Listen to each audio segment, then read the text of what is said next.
जय श्री कृष्ण दोस्तों, स्वागत है आपका एक बार फिर से अपने चैनल में। आशा करते हैं कि आप सभी कुशल मंगल होंगे। आपने देखा होगा या महसूस किया होगा, आपके आसपास जो अच्छे पूजा पाठ करने वाले लोग, उनकी जिंदगी भी खुशहाल नहीं होती जितनी कि बुरे लोगों की होती है। ये सब देखकर आपके मन में भी कभी ना कभी सवाल जरूर उठा होगा कि आखिर अच्छे लोगों के साथ बुरा क्यों होता है। इसका उत्तर श्री भगवद गीता में भगवान श्री कृष्ण ने दिया है। श्री भगवद गीता में कहे गए कथा के अनुसार अर्जुन के मन में जब भी कोई दुविधा उत्पन्न होती थी तो वो उसके समाधान के लिए श्री कृष्ण के पास पहुंच जाते थे। ऐसे ही एक दिन अर्जुन भगवान श्री कृष्ण के पास गए और उनसे बोले, हे श्री कृष्ण, मुझे दुविधा ने घेर रखा है और इसका समाधान आप ही बता सकते हैं। तब श्री कृष्ण ने अर्जुन से कहा कि हे पार्थ, अपने मन की दुविधा विस्तार से बताओ, तब मैं तुम्हें उसका हल बताऊंगा। अर्जुन बोले, हे नारायण, मुझे ये बताइए कि अच्छे लोगों के साथ बुरा क्यों होता है। अर्जुन की बात सुनकर श्री कृष्ण बोले, हे पार्थ, मनुष्य जैसा देखता है या महसूस करता है वैसा कुछ नहीं होता, बल्कि अज्ञानता में वो सच्चाई को नहीं समझ पाता। श्री कृष्ण की बातें सुनकर अर्जुन हैरान हो गए और बोले, हे नारायण, आप क्या कहना चाहते हैं, मेरी समझ में नहीं आया। श्री कृष्ण बोले कि मैं तुम्हें एक कथा सुनाता हूं, जिसे जानने के बाद तुम समझ जाओगे कि हर इंसान को उसके कर्म के अनुसार ही फल मिलता है।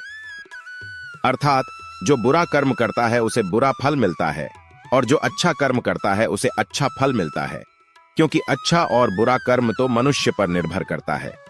श्री कृष्ण ने अर्जुन को उदाहरण से समझाया। वो बोले कि एक नगर में दो पुरुष रहा करते थे। उसमें एक व्यापारी था जो धर्म को बहुत महत्व देता था। वो पूजा पाठ और भगवान में बहुत विश्वास करता था। वहीं दूसरा पुरुष पहले वाले से बिल्कुल विपरीत था। वो मंदिर तो जाता था, लेकिन पूजा पाठ के उद्देश्य से नहीं, बल्कि मंदिर के बाहर जूते चप्पल चुराने के लिए। इसी तरह समय बीतता गया।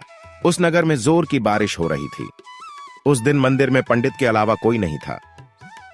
ये बात जब दूसरे पुरुष को पता चली तो उसके मन में ख्याल आया, ये सही मौका है मंदिर के धन को चुराने का। वो मंदिर पहुंच गया और मंदिर में रखा सारा धन चुरा लिया। सी समय धर्म कर्म में विश्वास रखने वाला व्यापारी भी मंदिर पहुंचा और भगवान के दर्शन किए। लेकिन मंदिर का पुजारी उस भले व्यक्ति को चोर समझ बैठा और शोर मचाने लगा। इतने में मंदिर में भीड़ जुट गई और लोग उस व्यापारी को चोर समझ बैठे। व्यापारी बचता हुआ उस मंदिर से तो निकल गया, लेकिन दुर्भाग्य ने उसका साथ नहीं छोड़ा। बाहर निकलते ही वो एक गाड़ी से टकरा गया और घायल हो गया। वह किसी तरह अपने घर जा रहा था, तभी रास्ते में उसकी मुलाकात उस व्यक्ति से हुई जिसने मंदिर का धन चोरी किया था। व्यापारी को देख वह व्यक्ति क्रोधित हो गया और घर पहुंचते ही भगवान की सारी तस्वीर निकालकर फेंक दी। वह भगवान से नाराज होते हुए अपना जीवन व्यतीत करते लगा। कुछ समय बाद दोनों ही व्यक्तियों की मृत्यु हो गई और दोनों यमराज की सभा में पहुंचे।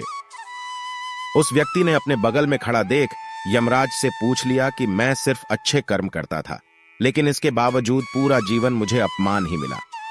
इस पर यमराज ने व्यापारी को बताया कि पुत्र, तुम गलत सोच रहे हो। जिस दिन तुम्हें गाड़ी से टक्कर लगी थी उस दिन तुम्हारे जीवन का आखिरी दिन था, लेकिन तुम्हारे अच्छे कर्म की वजह से ही तुम्हारा एक्सीडेंट एक छोटे चोट में परिवर्तित हो गई। और इस व्यक्ति के बारे में जानना चाहते हो तो बता दें कि इसकी किस्मत में राजयोग था। श्री कृष्ण अर्जुन को ये कथा सुनाने के बाद पूछते हैं कि पार्थ, तुम्हें तुम्हारे प्रश्न का उत्तर मिल गया। चैनल पे नए हो तो चैनल को सब्सक्राइब करो, लाइक करो और शेयर करो। बेल आइकॉन दबाना मत भूलना, क्योंकि आगे आने वाले हर एक वीडियो का नोटिफिकेशन आपको मिल जाए। राधे राधे।